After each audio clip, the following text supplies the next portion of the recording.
Different definitely Sri Lanka Pakistan একরকম না।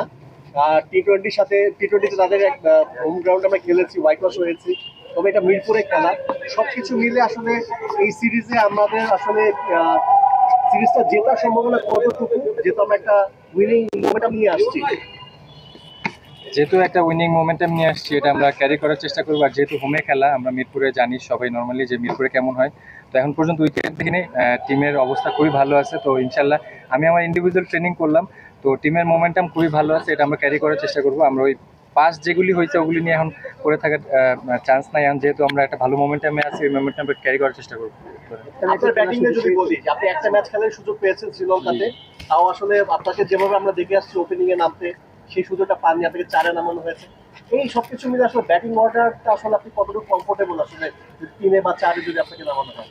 না, টু বি অনেস্ট, দেখেন আপনারা সবাই জানেন জাকের ইনজুর ছিল দেখে কিন্তু আমার চারে খেলতে হয়েছে। আমার পাঁচে খেলার কথা ছিল, তো চারের সাথে ডিসকাস করে চারে খেলছি, কিন্তু জাকের ইনজুর থাকার কারণে কিন্তু আমি খেলছি। নর্মালি কিন্তু আমার খেলার কথাই ছিল না।